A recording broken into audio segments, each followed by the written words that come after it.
Hey, everybody. After a long, what seems like a long time, we are back with our second part in our 164 Infantry in World War II series. And I have Casey Beck back with me. We, in our last episode, talked about Guadalcanal and we talked about some of what we are doing on the living history side in regards to the 164. Now, I'd like to cover the next segment in the 164 story is Bougainville. So, Casey, welcome back to the show. Hey, thanks for having me again. It's as always an honor to get to talk about these guys, and I'm excited to dive into kind of the post Guadalcanal Bougainville area of operations for the 164th. Great. Well, let's just get right into it. Obviously, the 164 really gets their baptism of fire on Guadalcanal. They are on Guadalcanal from mid-October until about February of 1943, right? Yeah, actually, I just looked. The date that they leave is March 1st of 43, so they're there for roughly like 130 some days. Okay. And I mean, they basically, um, I think, like we talked about in the last episode, that National Guard aspect really is a big key factor in not just keeping unit integrity, but really helps them as a team. And they're going up against Marines who literally had like 5 weeks of boot camp and maybe a little additional training. So they definitely make their mark. Colonel Hall gets a Navy Cross in the defense of Henderson Field, and then they go through just countless fights on the Matanicow. So these guys going into Bougainville, definitely in a little over 100 days, have definitely, I guess, just been through the ringer, right? Yeah, I mean that 140 days or 130 some days there on the canal is as worse of a combat experience as any World War II soldier in the U.S. Army, I think, is going to get. I mean, between the malaria and the jungle rot and the Japanese, the largest naval bombardment that U.S. troops suffer in the war on the very first day, the fighting on the Matanicow, it is all. I mean, it's pretty much anything that you could experience during World War II in the Pacific. It's all wrapped up right there on Guadalcanal for these guys.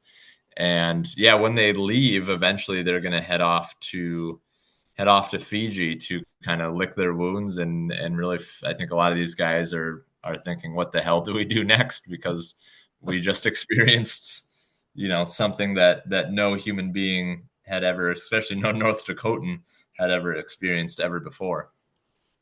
And coming from the fact that these guys initially thought they would, be signed up for a year and would be back home, and here they've gone through a literal hellscape, massive naval bombardments, and like you said, just the aspects of jungle warfare.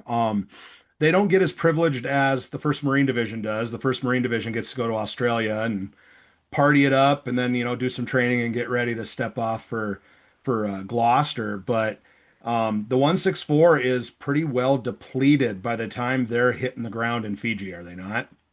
Yeah, and I was actually just re-looking over "They Were Ready," which is the amazing regimental history for the 164th, and they say that in those last few days of February, they take the regiment because they're out of the line. They've been out of the line really for a while at that point. They go to the cemetery on Guadalcanal to kind of dedicate and memorialize all the guys that they had lost that were now buried in the cemetery. Many of them are still there. And I can't remember whose account it is, but he states that, as they're lined up in regimental formation, there's actually pictures of this. They formed kind of in a square for this dedication. And one of the guys writes that their companies now look like undersized platoons. So you can imagine a company that at that time is supposed to be about 200 men is maybe sitting there with 30 to 40, maybe 50 guys as the whole company. And so I think it was very stark to must be one of those guys looking around and saying, man, we landed with damn near 3,000 guys. And now my company maybe can't get more than 40 or 50 out of bed. because of combat losses, malaria, guys being wounded, guys being shipped off to other things, whatever it might be. So when they get to Fiji, they are in a rough state. The guys that aren't wounded, pretty much all of them have malaria. And so just those first few weeks on Fiji they're not training at all. They're not doing any work details, not anything, because these guys just need to get meat back on their bones. Like most of them have lost, 30 to 40 to 50 pounds. They're suffering from constant bouts of malaria. They're really, really suffering. And so just those first few weeks on Fiji, it's just, let's get these guys healthy again. And then they start to get in replacements during this period as well. Rather interestingly, I think it's such a weird dichotomy. Of course, the regiment is originally North Dakota Farm guys. It's North Dakota National Guard. And this is when you start to get replacements in. And for whatever reasons, just the way the Army works and the ways that it is, a lot of these replacements coming in are Italians from the East Coast and Hispanic guys from the Southwest. So that just must have been the weirdest relationship building that has ever happened. And that's true of any unit in the Army, but, these Protestant, German, Norwegian guys from North Dakota mixed in with Roman Catholic Italians and, Mexican, Hispanic dudes from New Mexico and Texas and California are all now having to reshape this unit. I mean, all the battalion commanders from Guadalcanal are gone. The regimental commander, Moore, is gone. They have a new regimental commander, new battalion commanders. Most of the officers were the sergeants on Guadalcanal. And so they have to undergo this huge rebuilding efforts of really taking a skeleton and putting it back together. As we'll see as we talk about the Bougainville experience, they do a pretty good job of it. I mean, there's going to be some growing pains like any unit, but they're able to really shake off a lot of dust once they hit the ground in Bougainville because of the training they're able to undergo when they're at Fiji.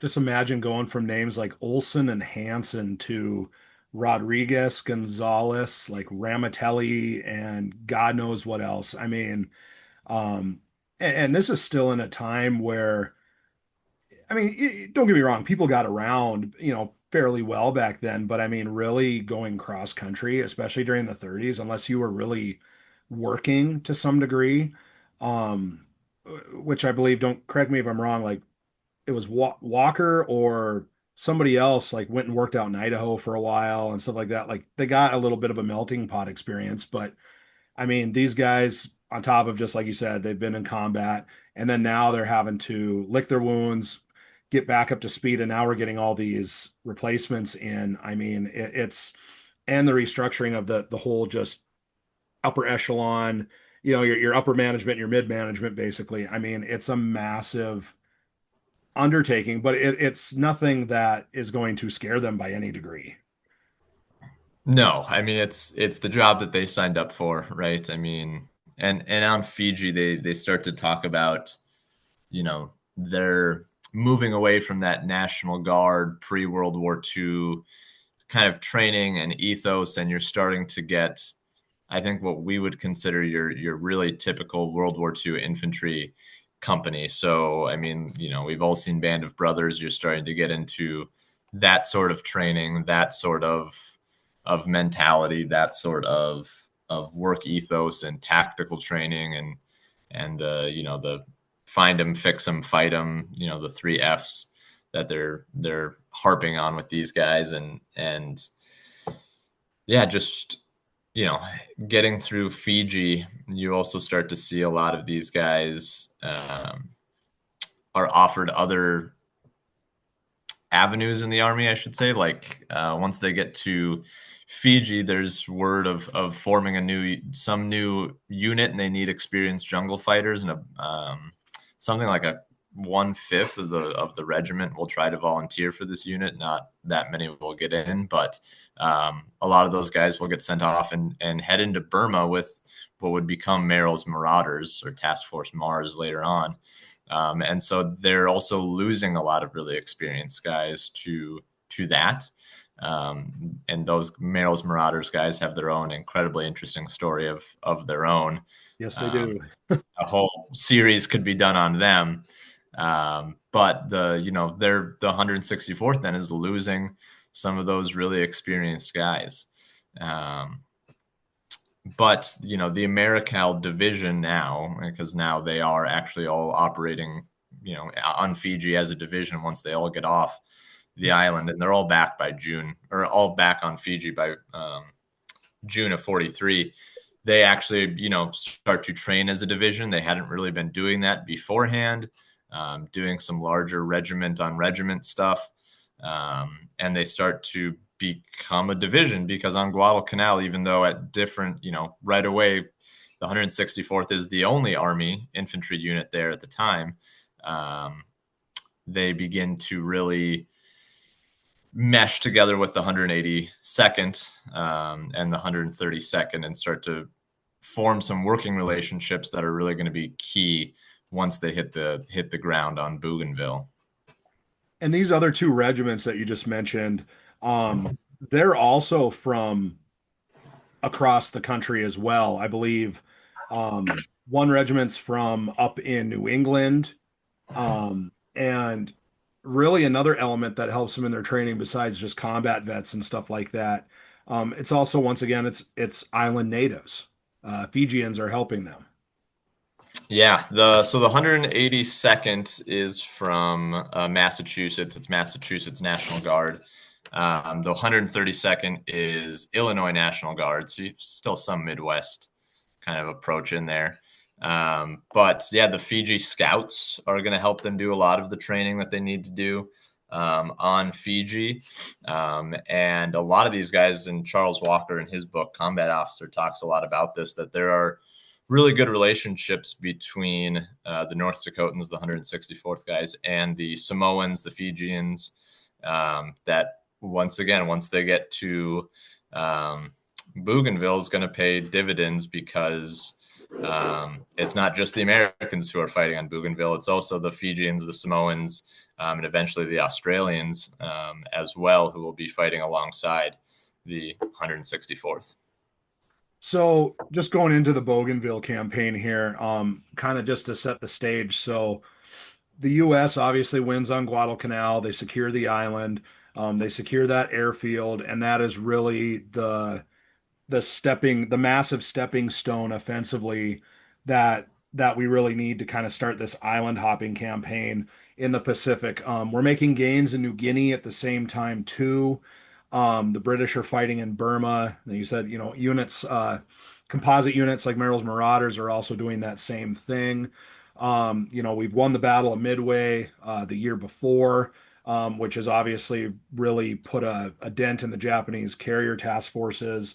Then even just those subsequent naval battles off Guadalcanal, the night of the battleships. We really give the Japanese that basically the naval ass kicking, and we kind of get that vindication from Savo Island with when the South Dakota and the Washington show up and basically wallop into the fleet. Yep. We've had all these successes, and the First Marine Division, they obviously go into Cape Gloucester, and then the 164 or the AmeriCal Division essentially just go further up the Solomon chain and hit Bougainville. When do they exactly hit Bougainville?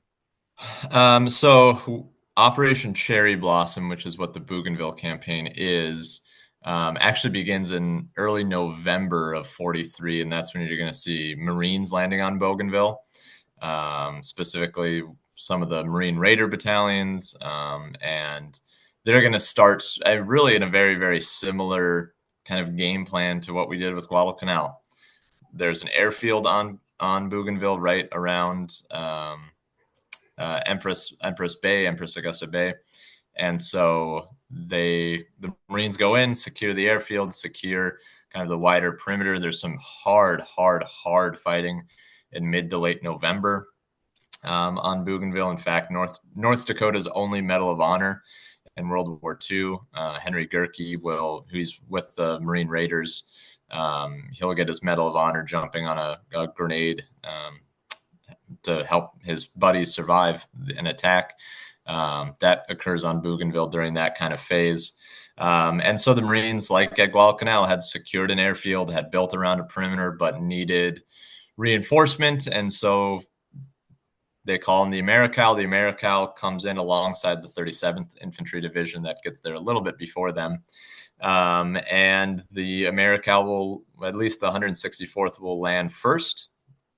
Once again, just like on Guadalcanal. And they'll actually get there Christmas Day, 1943. They land December 25th. So happy Christmas, guys. Yep. Welcome to Bill. And they're going to start to relieve the Marines. Basically, it's almost like a play-by-play, word-by-word translation from Guadalcanal. They pull Marines out of the line. 164th comes in. Eventually, the 182nd and 132nd will also be plugged into the line. They're mostly on the think about a compass here, on the east side of the perimeter. The 37th Division will have the other kind of half, the west half of the perimeter around this big airfield. But yeah, and they're basically in a defensive position with patrolling through most of those early couple months of Bougainville. I think one source notes that their casualties are pretty light. I think until the beginning of March, they only suffer something like 17 killed and 98 wounded. And I say only, obviously all of those are tragic, but on Guadalcanal during the Matanical fighting, that would be maybe 2 days for the regiment. And now it's 2 months or 3 months of fighting. So it's looking a lot better. But unfortunately the stuff will hit the fan kind of in the early to mid part of March on Bougainville. And I mean, we've seen the Army progress by this time. So we're in, late 43, early 44. Obviously, tactics have been advanced. A lot of this from hard experience, but also just supplies, gear. The Army logistical system is a total 180 from what it was on the Guadalcanal campaign. I mean, Walker talks about, and I get it, experiences vary unit to unit, but Walker talks, I mean, they even had basketball courts, volleyball courts. It was more like they had forward operating bases and then they're being sent out onto the line and to fight. I mean, Bougainville, once again, is another huge island. It's even bigger than Guadalcanal, right? Yeah, it is the largest of the Solomon Islands. It's the very kind of top. If you think of it kind of like shaped like that, it's at the very top, and I think it's about 4 times the size of Guadalcanal. So it's massive. And once again, we've figured out the idea of you don't need to go and take the entire island. You need to take the stuff that actually matters. The airfield, we do that right away, and now we just need to make sure that it's secure.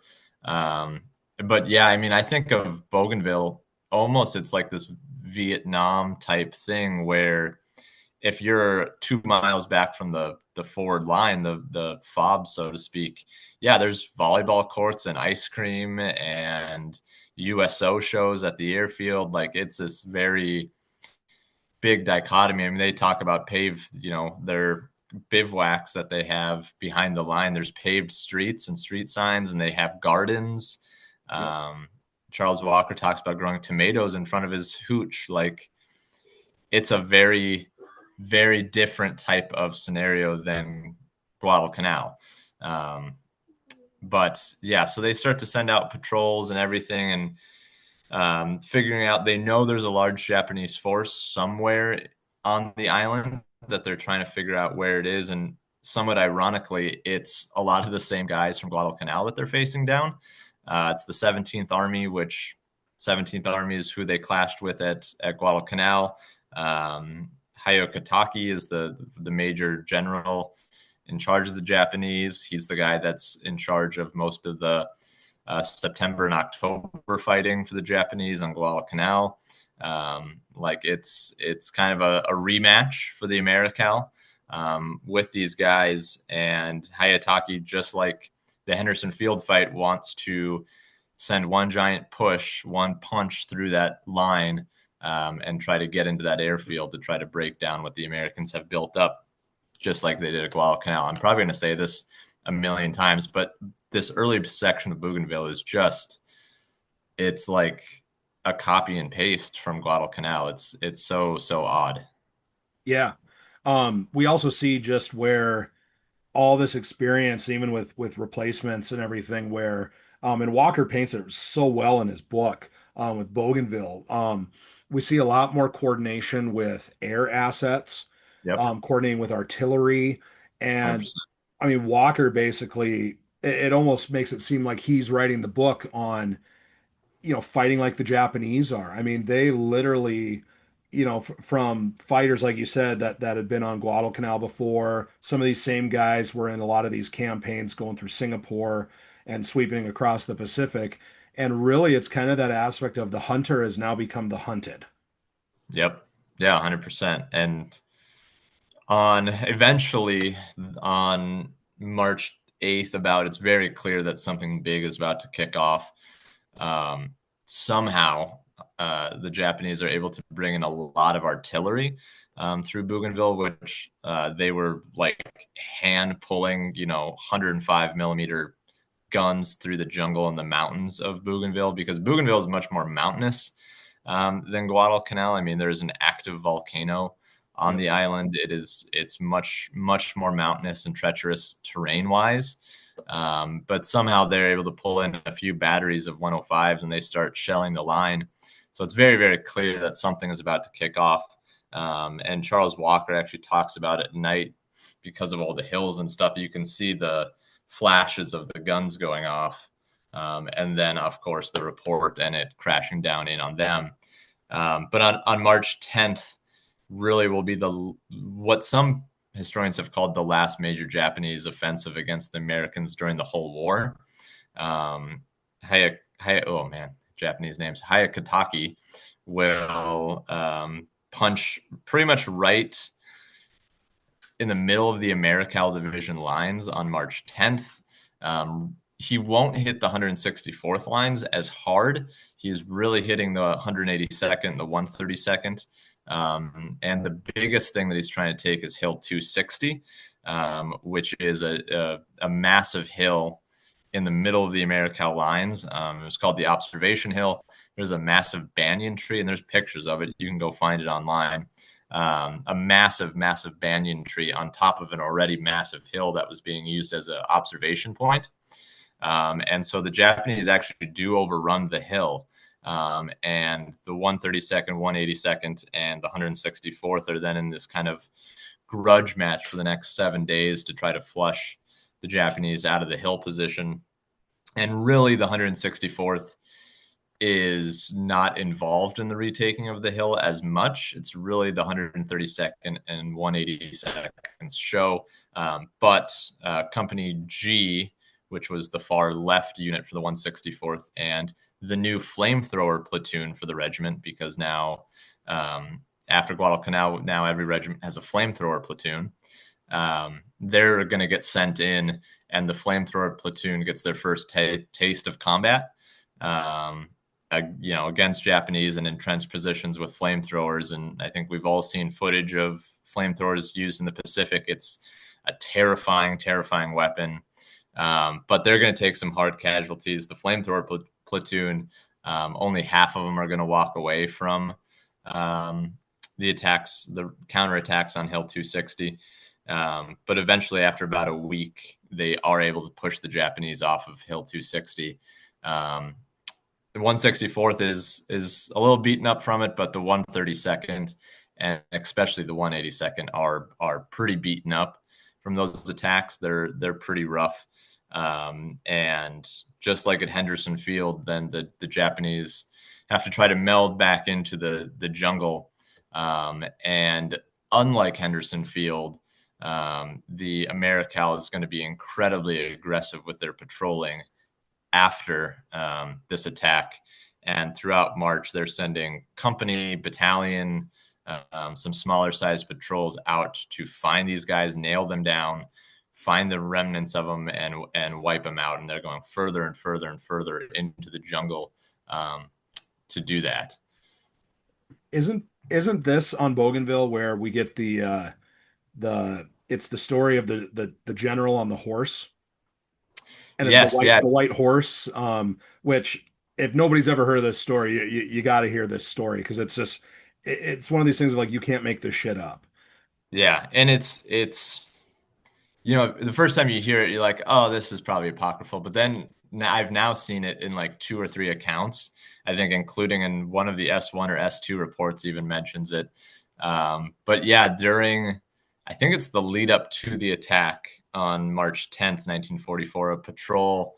I think, is Walker on the patrol? I can't remember. I think he remembers actually observing the general Yeah. on the horse, and then yeah, like I'll let you explain it, but yeah, I Yeah, I think mean, he sees a Japanese column moving through the jungle, and they're just observing. They're not going to try to do anything too crazy, but they observe a Japanese general, or at least a high-ranking officer on a white horse, which I'm sure in the humid, dark green brown of the Bougainville rainforest must have just stood out so immensely. And I'm sure these, a North Dakota farm guy who's probably been around horses his whole life is thinking, what the actual hell am I looking at right now? But yeah, sees this general on the white horse. I think they go back to the line. They, do all their thing. And then after the battle and after all this stuff, I think they go back through that same area a week or a few weeks later, and they find that horse dead, of course, because they've been just bombarding the crap out of that area. And I don't remember if they find the officer that was riding it, but just one of those like weird things that there's a white horse in the middle of the jungle of Bougainville, like just you wouldn't expect it, but there it is. but it's also this sign of in the Pacific campaign where we see the Americans adjusting to this horrific type of island fighting and jungle fighting, and here we still see elements of, and I don't know if it's just Bushido code or what, but I mean you can't help but read certain books about the Pacific War and just want to bash your head up against the wall. And I'm not saying like we're cheering on the Japanese anyway or anything like that, but just you see an army that is just not measuring up to the tactical situations time and again, or doing in mass wave attacks against machine guns. And they're still experienced jungle fighters, but yeah, like a dude riding a white horse, like it has no place given the op tempo and just what is going on around you. And they're doing just oddball stuff sometimes, and they're paying a high price for it because the Americans are just, we got that ingenuity, and we just, hey, we're going to get hit once in the face. Okay, we're going to give you a haymaker back, and then we're going to give you a combo and knock your ass down kind of thing. Yeah, and especially I think the ingenuity level of the Americans really shines on Bougainville. The 164th guys, Charles Walker talks about it pretty consistently, are constantly adapting to the environment, to the operational tempo of what they're doing. These, I mean, really like Vietnam style, week-long patrols into the jungle and then coming back. I mean, they're ditching helmets because they're loud, they're noisy, they're heavy. You don't really need them on a patrol, so they're wearing just their soft HBT caps. They're carrying more water on them, more grenades on them, making sure that each patrol is as loaded with automatic weapons as they can be. I think there's one, I don't remember if it's Walker or some other account, but it's like on this one patrol, we had 3 M1 Grands, 3 M1 carbines, like 5 BARs and 3 Thompsons and 2 grease guns. Like they're loaded to bear with automatic weapons. And they get progressively better and better and better at finding these Japanese holdouts in the jungle and just annihilating them. Walker has 2 or 3 instances where he runs patrols into like small little villages, basically, of Japanese soldiers, 30, 40 guys.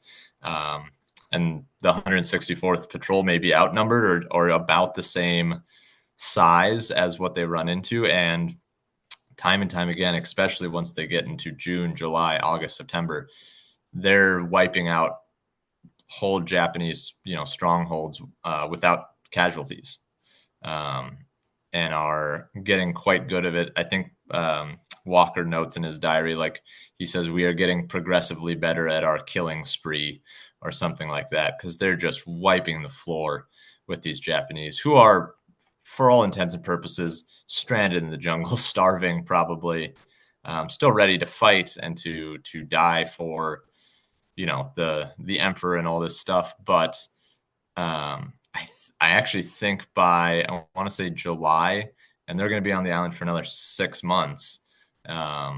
They do not lose a single man to combat, but they are sending out patrols, constantly running into them, and just annihilating, 20, 30, 40, 50 Japanese at a time through ambush, through all these different things. And the fact that they don't lose a guy in combat for 6 months on Bougainville is astounding to me. Yep. It Yeah. shows how good they've gotten at this. Yeah. And I mean, if we look at the bigger picture too, at the same time of what's going on around us, other islands are being obviously taken. I mean, you get Peleliu in what is that, September Yep. of 44. Yep. You have Tarawa or Batio, really is where the big bulk of that Tarawa offensive is taking place. And all these other islands are being taken, and taking it with horrific amounts of casualties.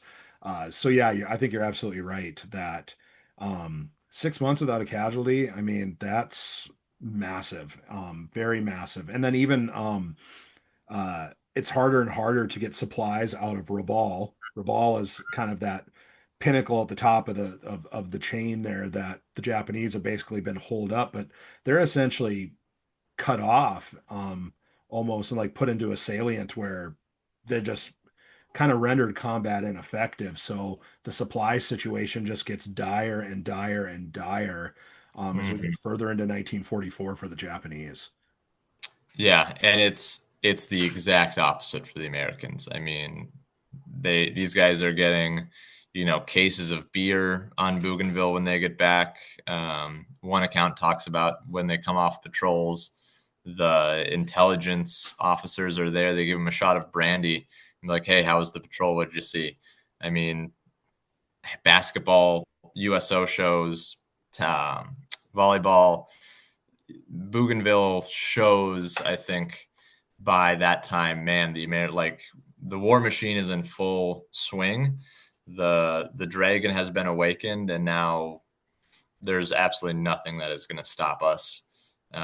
It may have been touch and go for a while there on Guadalcanal, resource wise, but holy cow, we've got the whole thing is coming down on the Japanese at this point, and Rabaul's being completely reduced.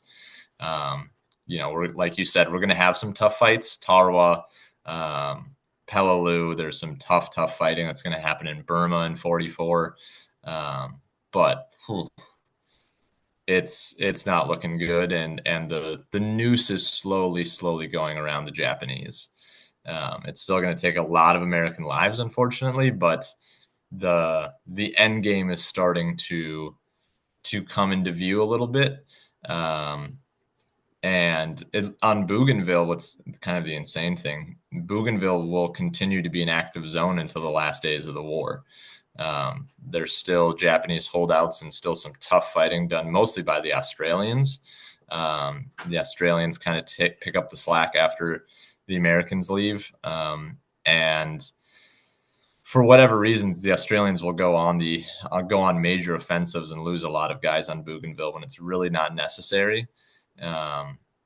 But it's by I mean, they don't leave Bougainville until January of 1945. I mean, there's no one here that's going to say that's not getting close to the end game for the war.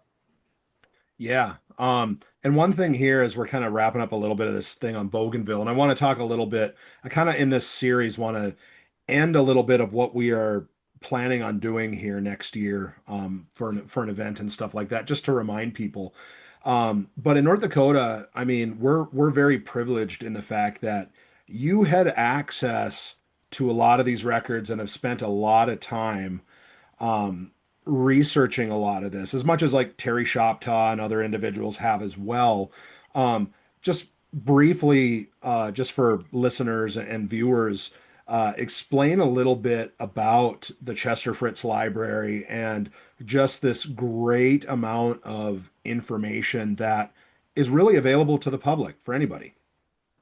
Yeah, so the Chester Fritz Library in Grand Forks, North Dakota, it's the home of the University of North Dakota, and they have all of the records of the 164th Association, which was the veterans organization, and you know, luckily this the 164th being a National Guard unit, mostly from North Dakota, these guys came home and saw the importance of sticking together and created an association. A lot of those guys sent into the National Archive, sent into a lot of places, sent into guys, and got a lot of information. And it's now being stored at the Chester Fritz Library in their special collections.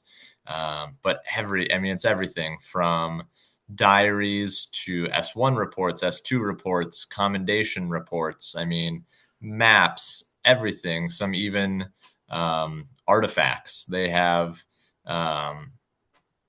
Japanese swords that were taken. One of the most touching things that I've ever come across one day in the archives, going through just pages of folders of things, is it was some guy's collection of just his documents and stuff from the war, discharge, all that kind of stuff. And the final folder in his collection was a family portrait of a Japanese family portrait. A Japanese woman, two young kids, and then some other kind of Japanese photographs and stuff like that. And I think sometimes as historians, we can get a little, and living historians, I think especially, we can get lost in the weeds of like, oh, the buttons and what kind of canteens did they carry and what was all that stuff. But when you're holding a photograph that a North Dakotan took off a dead Japanese person, and that was that man's family, right? And his family never got, those two little girls never got to see their father again. Yep. And that wife never got to see her husband again. And that puts it all back into perspective in a way that hasn't happened to me with a lot of other things. The importance of these things, and that's all of that is publicly accessible. I am not affiliated with the University of North Dakota. I am not. I do not work for them. I do not. But any member of the public, just like me, can walk into their library and say, "Hey, I want to take a look at this collection," and it's a massive collection. It's like over 100 boxes worth of stuff, and you can do that, and that's one of the many benefits we have to the 164th members after the war, realizing the importance of their story and wanting to preserve it and preserve those relationships like they did with the veterans organizations and the association and the newsletter and all of those things. They wanted to remember this stuff. They wanted future generations to remember it. And so that last part, I think, is key for what we're doing on the living history side. They wanted to preserve this stuff. They wanted future generations to remember it. And like we said last time, all those guys are gone now. There's no one in the 164th from North Dakota left in the state. They cannot tell their story anymore. And so now, us being us, we have the skills, we have the mindset, we have everything to do it. Let's do it, right? Let's do the research. Let's tell these stories. Let's do the things that they can no longer do for themselves. and talk about it on this podcast, talk about it in our living history programs that we have coming up through the Remembrance Association that we're starting to build up, an actual 501c3 dedicated to remembering these guys, remembering their stories, telling their stories. And that's I think what their ultimate goal was, 50 years ago when these guys get back home and start to form these associations. And it's, I think, a real honor for us to get to do that. Yeah. And this isn't some living history thing where we're like war junkies or anything like that. This is really a way to tell that story, like you said, and to keep that story going. And I mentioned it in the previous episode. We're not that far removed from the World War II generation, and the kids or the baby boomers, and then your Gen Xers, definitely are not that far removed from this important time in history. And I just think those stars have all kind of aligned for us to get this going. I've even personally made a commitment to myself to uh, lose a little more weight in order for this one, just because guys looked a little bit skinnier back in the 40s. So, I mean, I've even taken, I'll admit it, Chat GPT'd a workout program based on this little guy right here, the good old physical fitness manual, the good old FM 2120, to basically start doing some of those things.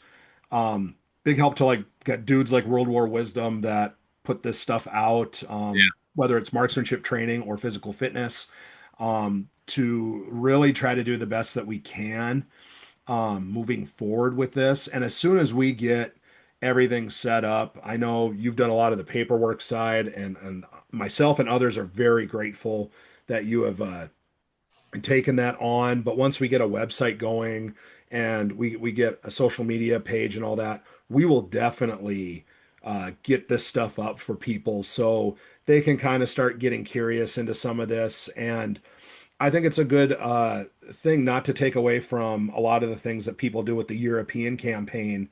The Pacific campaign is just as important. And there's Yeah. parts of the state. I mean, you send me pictures all the time. Alex Stork sends me pictures of just, hey, this part over here by the river, it actually looks similar to Bougainville, or it looks similar to something off the Mechanical. And it definitely does. And that's the way we do these events, is by trying to immerse ourselves as much as possible into the tactical conditions and the living conditions and everything else. And I hope I can lose enough weight to fit into a size 38 set of M41 HBT pants, because they don't make anything bigger than that. So I'll do my best. Yeah. And I think that speaks to, like, this isn't just, hey, let's go get a Jeep and sit at a table and talk to people about, the M1 Grand is a 30-06 semi-automatic rifle. Like, we're going to talk about that stuff, I have no doubt, but it's about the stories and doing honor to these guys. Like, we've talked Yep. about this in the last episode. This is people's, uncles and grandpas and dads, and some of them are still buried in Hawaii and the Philippines, in Manila, and are buried. Well, I mean, I know there's a Guadalcanal KIA buried like 2 miles from me right now in Grand Forks. Actually, there's a few, but we have to take it seriously, whether that's losing weight or learning the drill or learning, the tactical things, doing the training correctly, whatever it might be, making sure every little detail is right, because at the end of the day, this is someone's relative. This is someone that their story deserves respect. And especially because it's the North Dakota National Guard, and especially because we are North Dakotans, if we're going to do it, we have a duty to do it right. And so those little details, whether, like you said, it's losing weight or the training or having the right uniforms, all of those things matter. There's very few things I'm willing to let slide with this project, because we have such a duty to these guys. I think that's a perfect way to really wrap a lot of this up. And it's setting that example. And I definitely want to do that. I mean, I did the post-service 40, I gained that, and I'm not exactly happy about that. I mean, as I'm getting older and into my 40s now, it's definitely a different way of living. It's not a healthy way of living. So yeah, and I definitely want to be able to set that example. So next episode, we are going to take it one step farther and go into the Philippines. The 164 definitely goes through the meat grinder on the Philippines. But Yeah. once again, Casey, thanks for joining us. Anything else you'd like to add here before we just wrap everything up? No, I think people can hopefully start to look for 164th Remembrance Association stuff that hopefully should be coming out in the next month. All the paperwork is filed with the right people. We just need to get the state of North Dakota to give me a thumbs up that they got my money. And keep an eye out on Facebook for those things. Keep an eye out for a website. Keep an eye out. And if you're going to be in the Jamestown area or even just the eastern side of the state, keep an eye out come February, because we're going to be doing a really, really awesome program in Jamestown that you want to be at. It's going to be something that you want to see. Awesome. Well, thank you very much. And of course.